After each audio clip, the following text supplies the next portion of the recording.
요즘에 세계 인구가 보통 얼마로 이야기할까요? 세계 인구를 70억 이렇게 이야기하죠.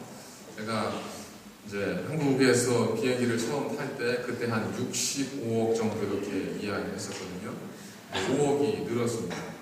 70억 정도 이야기하는데 70억 가운데 하루에 1불 정도, 한 1,200원에서 1,300원 정도로 하루를 사는 사람이 70억 가운데 얼마나 될까요? 약 14억 명 정도가 하루에 1불을 가지고 하루에 생활을 하고 있습니다. 자, 70억 중에 14억이 하루에 1불, 우리 돈으로 1불 한 몇십 센트 정도 가지고 하루에 일용할 양식을 삼고 살아가고 있는데 그 중에 날마다 굶는 사람들이 있습니다. 날마다 굶는 사람들, 다이어트 하기 위해서 간헐적 단식 뭐 이런 거 말고요. 굶는 사람, 절대적 빈곤 속에 굶는 사람들이 전 세계 70억 인구 가운데 5억 정도 된다고 합니다. 그리고 날마다 그 굶주림 때문에, 절대적 빈곤 때문에 날마다 목숨을 잃는 아이들과 어른들, 이 먹지 못해서 굶주림으로 죽는 사람들이 하루에 25,000명 정도 된다고 합니다. 그러니까 실로 엄청난 숫자죠. 저희들은 아침에 일어나서 밥맛이 없다고 숟가락을 내팽개칠 때가 있습니다. 그때 한 8,000명 정도가 그 식사가 없어서 목숨을 잃습니다. 점심 때 오늘은 다이어트를 시작해볼까 하고 숟가락을 딱 놓는 그 순간 약 8,000명 정도가 또 먹을 것이 없어서 목숨을 잃습니다. 저녁 때 이거 반찬이 왜 이 모양이야 하고 반찬 타박하면서 그 저녁 식사를 그냥 간신히 때울 때 그때 약 8,000명 정도의 세계인의 사람들이 먹을 것이 없어서 목숨을 잃습니다. 그런 걸 저희들이 생각하면 정말 하루하루 주님의 주시는 일용할 양식을 살아갈 수 있다는 것이 얼마나 감사한가. 저희들은 가난하다, 없다 이야기하지만 세상 70억 인구 가운데 14억이면 몇 퍼센트예요? 그 정도의 사람들이 하루 1불 가지고 사는 걸 생각하면 저희들은 참 감사해야 마땅한 사람들이지 않겠습니까? 오늘 본문 말씀은 그런 측면에서 보면 이러한 세계의 기근, 가난의 문제를 가지고 있는 많은 어떤 지도자들에게 그 문제를 해결하고 싶어하는 사람들에게는 정말 유일한 방법, 그 가난의 문제를 나라님도 해결할 수 없다고 했던 그 문제를 해결할 수 있는 어떤 하나의 굉장한 획기적인 방법이지 않겠습니까? 왜냐하면 이 한 여인이 엘리사에게 찾아와서 나를 좀 도와주십시오. 내가 가진 것이 무엇이 있느냐? 저는 작은 기름병 하나밖에 없습니다. 빈 그릇에 내 기름을 채우라. 그래서 모든 빈 그릇이 차고 넘쳤으니 이 방법을 사용한다면 세계 모든 가난과 기근의 문제가 한 번에 다 해결되지 않겠습니까? 빌려올 필요도 없이 자기 집에 있는 그릇에 빈 그릇만 기름으로 채워도, 쌀로 채워도, 김치로만 채워주어도 그래도 모든 가난의 문제가 해결되지 않겠습니까? 우리는 하나님의 말씀이 역사적 사실 그리고 내게 주시는 살아있는 말씀이라는 것을 우리 조금 더 의심하지 않습니다. 그럼에도 불구하고 이 땅에서는 이 방법으로 가난의 문제를 해결하지는 않습니다. 왜 그럴까요? 믿지 않아서. 그게 아니라 오늘 본문의 말씀을 우리에게 주시고 하자는 참된 의미는 하나님께서 가난을 어떻게 해결하느냐, 우리가 가난의 문제를 어떻게 해결할 수 있느냐, 여기에 대한 해답을 주시는 것이 아니라 하나님께서 전적인 하나님의 도움이 필요로 하는 사람들을 어떻게 채우시고 어떻게 그들을 인도하시는가 라고 하는 하나님의 채움의 원리, 하나님의 복을 주심의 원리를 우리에게 말씀하고 있는 것이기 때문에 그렇습니다.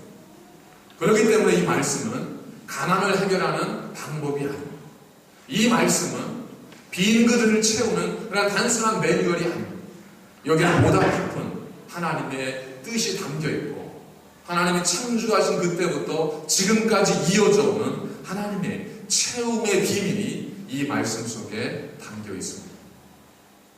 우리는 오늘 이 말씀을 통해서 어떻게 우리가 가난의 문제를 해결할 것인가, 그 문제에 대한 답이 아니라 어떻게 하나님을 찾는 자들을 하나님께서 채워주시고 그들을 만족시켜 주시는가 하는 것에 대한 하나님의 음성을 오늘 이 시간 우리가 들을 수 있어야 하고, 그 음성을 듣기 위하여 우리의 마음을 열어 놓으셔야 할 줄로 믿습니다. 그 빈 마음에, 그 열린 마음에 하나님께서 오늘 어떻게 하나님 우리를 채워주시는지, 하나님을 구하는 자들에게 어떻게 은혜를 부어주시는지 오늘 하나님께서 우리에게 말씀하실 줄로 그렇게 믿습니다. 자, 그렇다면 과연 하나님께서는 하나님을 찾는 백성들을 어떻게 도와주실까? 여기에는 이 이야기가 시작되어지기 위한 대전제가 있습니다. 그게 뭐냐면 1절의 말씀입니다.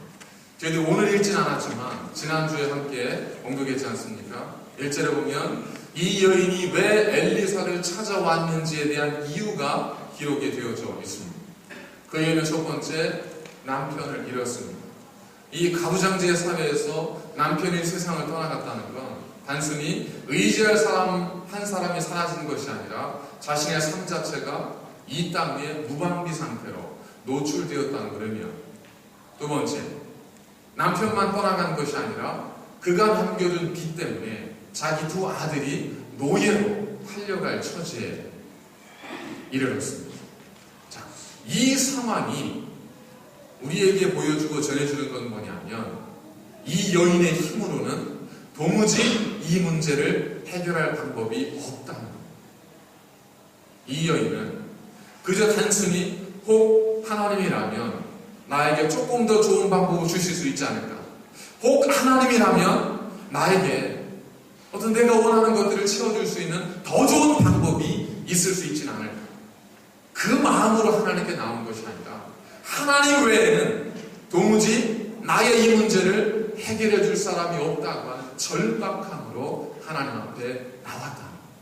여기에서부터 이 기적의 이야기는 시작이 되는 것입니다. 이것이 이 사건의 굉장히 중요한 핵심입니다. 이것이 아니고는 이 이야기는 그 뒤 이야기로 다음 장으로 전개될 수가 없습니다. 오늘 이 자리에서 하나님의 도우심이 아니고는, 하나님이 아니고는 제가 도저히 견딜 수 없습니다. 하나님 당신이 아니고는 제가 도저히 살아갈 희망이 없습니다 라고 하나님 앞에 그 절박함으로 나오신 분이 계시다면, 오늘 이 말씀은 그분에게 주시는 하나님의 말씀이 될 것입니다. 혹 그 마음으로 나오지 않았다 할지라도 이 말씀을 통해서 내가 바로 그 사람이었습니다, 내가 바로 그 여인이었습니다 라고 우리가 고백하고 하나님께 나아갈 수 있다면, 하나님은 그에게도 오늘의 축복의 말씀을 그에게 주시는 하나님의 음성으로 들려주실 줄로 믿습니다. 때로는 좀 이렇게 아멘 이렇게 하셔도 전혀 여러분들에게 해대는 거 없으세요. 이렇게 많이 바라는 사람 아닌 거 아시잖아요. 그죠? 제가 왜 이렇게 많이 바래요? 그런 거 아니잖아요. 그렇지만 표정은 다 감동받아서 막 이렇게 눈물이 흐를 지경인데 말씀들은 안 하세요. 그러니까 제가 참 안타까운 마음이 있고 그러네요. 어쨌든 중요한 건 그것이 아니니까 오늘 하나님께서 주시고자 하는 하나님의 체험의 원리, 우리를 축복하신 하나님의 그 원리에 대해서 저희들이 한번 말씀을 나눠보도록 하겠습니다. 첫 번째, 이 엘리사가 이 여인에 대한 모든 사정을 다 듣고 나서 이 여인에게 뭐라고 명령을 내립니다. 자, 물었습니다. 내가 너에게 무엇하여 주랴? 내가 가진 것이 무엇이 있느냐? 네 집에 무엇이 있느냐? 그랬더니 여인이 대답하기를 종이의 집에는 작은 기름병, 기름 조금밖에 없습니다 라고 말을 내뱉자 이 엘리사가 여인에게 그 말을 듣고 나서 딱 명령을 내리는 겁니다. 그 명령이 뭐였었냐면, 너는 가서 모든 이웃에게 그릇을 빌리라, 이 명령이었었습니다. 여기서 빌리라 라고 하는 이 단어는 빚이라고 하는 그러한 동일한 어근의 단어입니다. 그러니까 빌린다는 건 뭐예요? 빚을 지라는 겁니다. 그것이 작은 그릇이 됐다 할지라도 이 엘리사는 이 여인에게 뭐라고 하는 거냐면 너 빨리 가서 빚 좀 져라. 이 이야기입니다. 사실 근데 이 여인 어떻습니까? 지금 뭐 때문에 막 트라우마에 처해 있어요. 빚 때문에 지금 트라우마에 걸려 있습니다. 자기가 지금 남편이 적겠어요. 그 가족이 진 빚 때문에 자녀가 노예로 팔려갈 처지에 있는데 이 빚하면 막 머릿속에 트라우마가 생겨서 악몽이 떠오르는데 그 여인에게 엘리사는 첫 번째 한 명령이 너가 가서 빚 좀 져야 되겠다. 이 이야기를 하는 겁니다. 우리가 과거에 좀 호되게 좋지 않은 경험들이 있는 경우가 있잖아요. 제가 초등학교 때 고구마를 먹다가 그게 체한 바람에 10손가락, 10발가락 다 땄습니다. 얼마나 심하게 체했었는지 거의 죽다 살아났었거든요. 그 정도쯤 되면 고구마 먹을 수 있어요, 없어요? 못 먹죠. 근데 저는 먹긴 하는데 이제 그거는 저에게 트라우마는 아니었었던 것 같아요. 근데 배멀미를 한번 제가 한 40분 타고 3시간 정도 구두에 누워있으면서 다시는 내가 반갑지도 않고 배 태워준다는 얘기는 반갑지도 않고 즐겁지도 않고 기쁘지도 않고 감동도 안 돼요. 하나님의 음성이라 할지라도 감동이 되지 않습니다. 트라우마가 있는 거죠. 도저히 그거 하고 싶은데 움직이는 배만 보면 막 멀미가 나요. 그런 거 있지 않습니까? 이 여인에게는 빚이 그랬어요. 빚이. 그 얘기만 하면 정신이 혼미해지는데 엘리사는 너무나 잘 알고 있음에도 불구하고 이 여인에게 너 가서 빚 좀 져라 그러는 거예요. 빚에는 두 가지 큰 의미가 담겨 있습니다. 첫 번째 빚은 나삭이라고 하는 히브리 단어 어원에서 출발했는데 이 나삭이라고 하는 뜻은 어떤 뜻이냐면 독사의 독 이빨에 물리다 라는 뜻을 가지고 있습니다. 우리가 누군가에게 빚을 진다는 것은 뭘 의미하냐면 그 사람의 독이빨에 딱 물리는 거거든요. 내가 빚을 지는 순간 우리는 그 사람에 의해서 살아날 수밖에 없습니다. 자, 독사가 내 다리를 물었을 경우 어떻게 돼요? 내 의지와 관계없이 내 몸에 독이 퍼지기 시작합니다. 이걸 해결하지 않으면 어떻게 돼요? 나중에는 그 독 때문에 죽게 되어 있습니다. 빚이라는 건 이런 겁니다. 그래서 잠언 22장에도 보니까 빚에 관해서 뭐라고 말씀하고 있냐면 빚진 자는 채주의 종이 되느니라 라고 22장 7절에 말씀하고 있습니다. 빚을 지면 어쩔 수 없습니다. 나에게 꾸어진 사람에게 정신적으로, 물질적으로 어떤 모든 면에서 나는 그 사람의 거의 종이 될 수밖에 없습니다. 그 사람의 영향력 아래 살아갈 수밖에 없습니다. 그래서 이 사도 바울은 사랑의 빚 외에는 도무지 아무 빚도 지지 말라 그렇게 우리에게 말씀하고 있지 않습니까? 여기 이제 집을 사신 분들도 많이 계신데 사실 내 이름으로 되어 있는 집, 내 이름 석자 아니 영어로 됐을 때니까 내 이름으로 된 그 집을 보시면서 얼마나 뿌듯해 하셨습니까? 근데 사실 그 집이라는 게 다 뭐죠? 다 빚이잖아요, 빚. 그죠? 대부분이 최소한 한 50% 정도는 다 빚이지 않습니까? 결국 평생 내 이름으로 된 집 하나 만들고 평생 빚 갚다가 그리고 세상 떠나고 자녀에게 그냥 그거 하나 남겨준다는 거 하나 깨끗한 집 하나 남겨줄 수 있다는 희망 하나 그거 가지고 지금 빚지면서 인생을 살아가고 계신 것이지 않습니까? 빚이라는 것이 그렇다 보니까 어쩔 수 없습니다. 모든 경제적인 어떤 그 삶이 그렇게 빚을 지고 살아가는 분들의 경우에 모든 경제적 여건이 뭐에 초점이 맞춰 있을까요? 못 먹어도 이건 갚아야 돼요. 못 먹어도 여기에는 지불을 해야 되는 거지 않습니까? 그러니까 거기에 우리도 모르는 사이에 종속이 되어지고 매여지는 겁니다.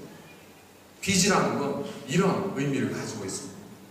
두 번째, 빚은 그러한 의미만 가지고 있는 것이 아니라 전혀 다른 의미를 가지고 있는데 빚에는 예외의 경우도 있습니다. 지난 9월 13일 한국의 한 신문에 그 일간지에 조그만 한 최영문이라고 하는 분의 그 기사가 실렸습니다.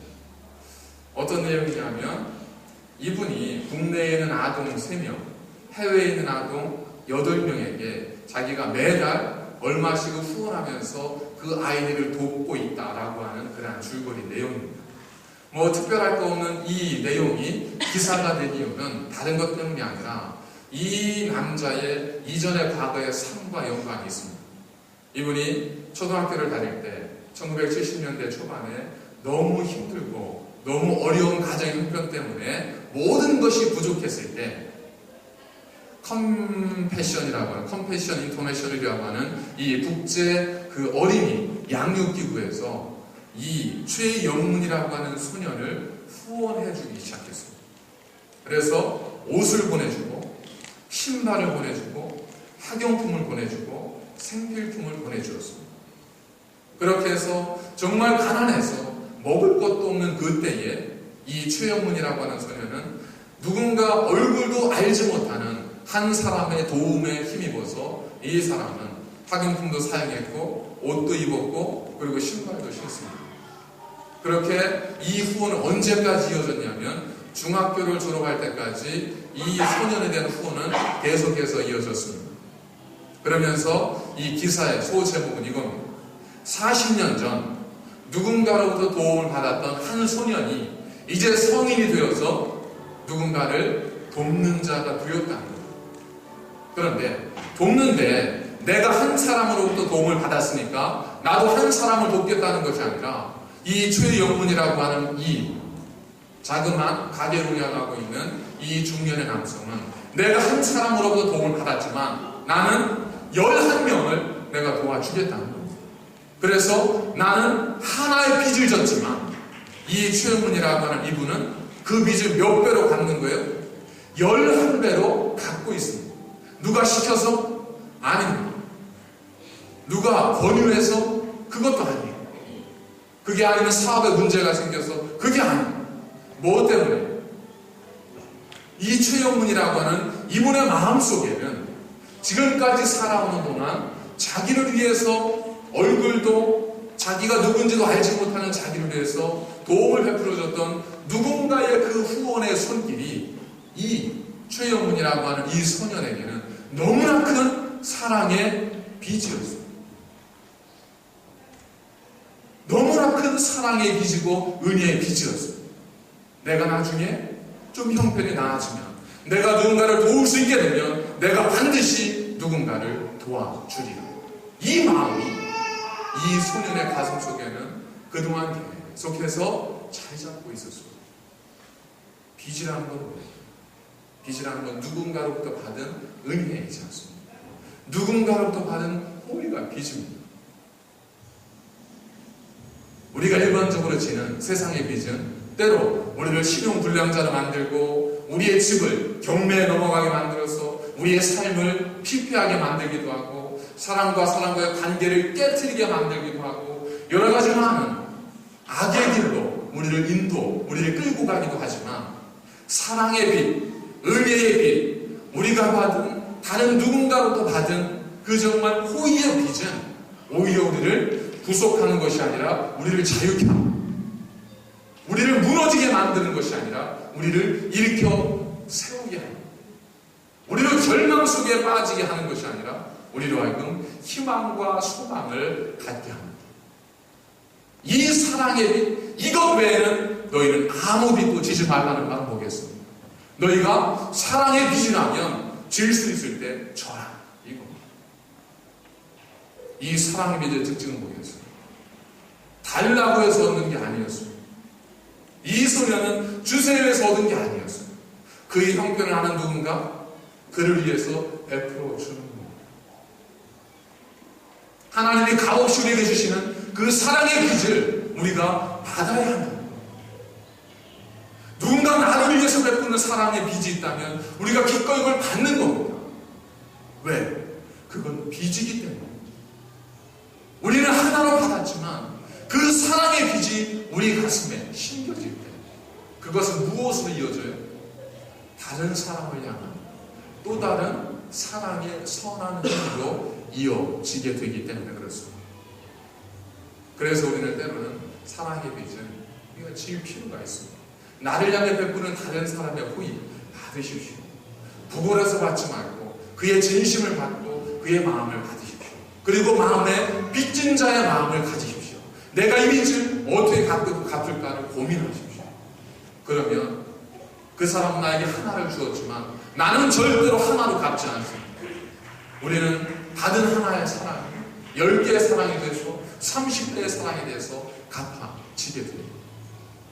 이것이 하나님께서 우리에게 사랑의 빚을 지라고 하는 이유. 그런데 사랑의 빚은 보통의 경우에는 내가 원해서 얻는 것이 아니라 주는 사람의 의지에 의해서 주어지게 되는데, 오늘 본문에 보니까 이 엘리사는 여인에게 너 가서 좀 빚을 져라 그래요. 어떻게 하는 거예요? 가서 구하라는 거예요.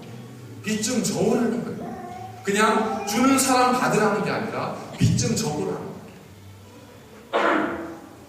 그가 구하지 않으면 되지 않는 일입니다. 이 여인에 달려가지 않으면 되지 않는 일을 엘리사는 지금 명령하고 있습니다. 자, 그렇다면 왜 엘리사는 모든 형편을 뻔히 알면서 이 여인에게 다가가서 빚을 지라고 이야기를 할까? 바로 여기에 하나님의 우리를 향한 채움의 비밀이 담겨 있습니다.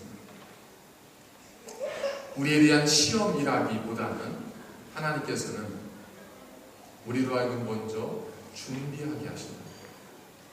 자, 성경을 보시면 그 사건 명령 이후로 이 여인이 마을 사람에게 비춰가서 그릇을 빌리잖아요. 근데 생각해 보십시오. 내 형편이었던 건 마을 사람이 다 알아요. 내 사정이었던 건 마을 사람이 다 알아요. 그래서 처음에는 그래도 좀 믿을 만한 사람, 나에게 호의적인 사람에게 가서 좀 빌려달라고 이야기해서 저 집사님, 그 그릇 좀 빌려주세요. 아이고, 그릇은 뭐하게 여기 있어요, 가져와 쓰세요. 하나를 딱 드렸더니 하나가 아니라 좀 남는 그릇 있으면 다 좀 주세요. 다요? 아니, 왜 남는 그릇이 다 필요하지? 어쨌든 필요하다니까 그렇게 챙겨줄 거 아니에요. 그러고 나서 이제 돌아가는 가는 모습을 이렇게 보는 거예요. 아니, 저 양반이 왜 빈 그릇을 다 달라고 해? 이상하네. 하고 쳐다보는데 그분이 어디로 가요? 옆집으로 가요. 옆집으로 들어가고 뭐 하나 이렇게 보는 거예요. 봤더니 뭐라고 그래요? 집사님, 그릇 좀 빌려주세요. 어이? 또 빌리네? 얼만큼? 빈 그릇 있는 대로 다 빌려주세요. 아니, 저 양반에서 왜 이래? 여러분, 그 생각이 이 여인의 마음속에 왜 안 들었겠습니까? 엘리사가 이 여인에게 내린 명령은 결국 이 여인이 행하기 쉬운 명령이 아니었습니다. 그냥 없는 걸로도 사실 더 이상 떨어질 나락이었는데 거기에 가서 빚을 지면서 사람들의 이상한 시선을 또 받아야 되고, 그 모든 것들이 여인에게는 정말 부담이지 않았겠습니까? 아니, 하나님이 내 형편 뻔히 아시면서, 사람들이 나 지금 어떻게 보는 거 뻔히 아시면서 그냥 좀 이렇게 당신은 무에서 유를 창조하시니까 그냥 좀 이렇게 주시면 안 돼요? 라고 말할 수도 있었겠죠. 근데 엘리사는 가서서 그릇을 빌려봐라. 이게 어디로 이어지는지 보세요. 순종했습니다. 이 여인이 가서 그릇을 빌려왔어요. 그리고 아들 둘과 함께 방에 들어가서 자기 집에 있었던 기름병에 기름을 들어서 기도하는 마음으로 간절히 기도하고 순종하여 빈 그릇에 채우기 시작합니다. 부었더니 이 기름이 그치지 않는 거예요. 이 그릇에 붓습니다. 저 그릇에 붓습니다. 저 그릇에 붓습니다. 얼마나 신났겠어요. 야, 그릇 가져와. 그릇을 채웁니다. 야, 다른 그릇 가져와. 그릇을 채웁니다. 뭐 이런 일이라면 하루가 바쁘겠어요? 이틀이 힘들겠어요? 사흘이 힘들겠어요? 일주일이 힘들겠어요? 한몫인데, 그죠? 대목인데 뭐 며칠은 못하겠어요. 그래가지고 가져와 그러는데 마지막에 아들이 뭐라고 그래요? 어머니, 이제는 그릇이 없어요. 아, 그러냐? 그럴 때 무슨 일이 벌어졌습니까? 그 기름병의 기름이, 아들이 그릇이 없다고 하는 말이 딱 끝나는 순간 기름병의 기름이 그쳤습니다. 자, 그렇다면 하나님의 주시는 복은 얼만큼이에요? 우리에게 베푸시는 하나님의 축복은 얼만큼입니까? 도대체 하나님께서 내게 얼마나 복을 주기를 원하세요? 하늘만큼 땅만큼, 도대체 귀신도 알지 못하는 하늘만큼 땅만큼 얼마나 어떻게 우리가 받을 수 있겠어요? 하나님 우리에게 얼만큼 주세요? 준비된 만큼 주십니다. 하나님은 준비된 그릇만큼 주십니다. 이스라엘 백성들이 광야 40년의 삶을 살아가면서 배고파요 그랬더니 하나님께서 날마다 만나를 내려주시는데 그 만나를 얼마 동안? 40년 동안 만나를 내려주셨습니다. 그러다 그들이 하나님 약속하신 젖과 꿀이 흐르는 가나안 땅을 딱 들어가서 그 땅에서 곡식을 뿌려서 농사를 짓습니다. 그리고 첫 열매를 수확하는 바로 그날 어떤 일이 벌어졌습니까? 하늘로부터 내리는 만나가 그날로 그쳤습니다. 하나님의 우리에게 베푸시는 은혜는 언제까지? 우리에게 준비된 만큼입니다. 만약에 이 여인이 도대체 내 형편을 알고 시키는 거야? 그래가지고 그릇 빌리러 가면서 그래도 내가 빌려도 뭐라고 안 할 사람한테만 가서 좀 빌려주세요. 그리고 적당히 한 서너씩 가다가 다들 빈 그릇이 없다는데요. 그리고 자기 방에 들어가서 어떤 일이 벌어졌겠어요? 그치지 않는 기름, 준비된 기름만큼 채워지는 그 기름, 그릇이 그치면서 이 여인의 마음이 얼마나 안타깝고 얼마나 후회스럽겠습니까? 조금 더 빌리는 것, 이럴 줄 알았으면 조금 더 찾아갈 것. 자존심, 그거 내팽개치고 조금 더 찾아가서 달라고 할 것. 저 선지자 엘리사 선지자의 말을 조금 더 믿을 것. 그놈의 자존심 때문에, 그 내 생각 때문에, 내 속에는 원망 때문에, 내 속에는 내 이기심 때문에 내가 빌리지 못해서 이렇게 후회를 합니다. 탄식했지 않겠습니까? 그런데 이 여인은 어떠했는지 보세요.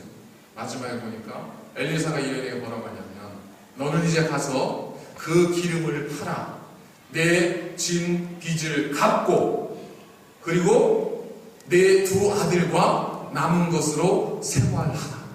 자, 이 여인은 얼만큼 빌렸어요? 지금 그래서 얼만큼 빌린 거예요? 자기의 빚진 것을 갚을 만큼, 아니 그러고 나서 남아서 자기와 두 아들이 생활할 수 있을 만큼 그릇을 빌려왔습니다. 하나님이 너 그게 다해 그러면서 막으셨어요? 아닙니다. 하나님이 너 너무 조금이야 그러고 안 주셨어요? 아니에요. 얼마만큼 주셨어요? 그가 준비한 만큼 주셨는데, 어떤 이는 자기가 빚진 것보다 더 많이 준비해 와서 빚을 갚고도 생활할 만큼 하나님의 은혜를 누리며 살기도 합니다. 어떤 이는 간장정치만큼 가져와서 하나님도 감질나서 안 주고 말겠다, 이런 식으로 하나님께서 안타까워하는 사람도 있을 수 있습니다. 어떤 이는 그저 적당히 빌려와서 적당히 얻고 살아갈 수도 있습니다.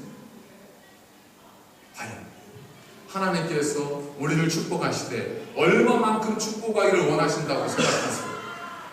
나를 사랑하시되 얼마만큼 하나님 나를 사랑하신다고 생각하세요? 하나님은 우리가 표현하기 이전에, 하나님 우리가 표현하는 것에 의해서가 아니라 하나님 우리를 사랑하십니다. 얼만큼? 너희는 와서 포도주와 젖을 사되 값없이 와서 사라. 누구든지 와서 포도주와 젖을 사. 하나님은 필요한 자에게 이미 주실 마음을 가지고 계십니다. 이미 하나님의 의지는 너무나 풍성하습니다. 그런데 얼만큼? 우리가 준비된 만큼입니다. 우리의 빈 그릇이 준비된 만큼입니다. 우리가 준비된 믿음의 그릇만큼 하나님 우리를 축복하십니다. 예수님께서 그걸 어떻게 표현하셨죠? 내 믿음대로 될지어다. 우리가 믿는 대로 된다.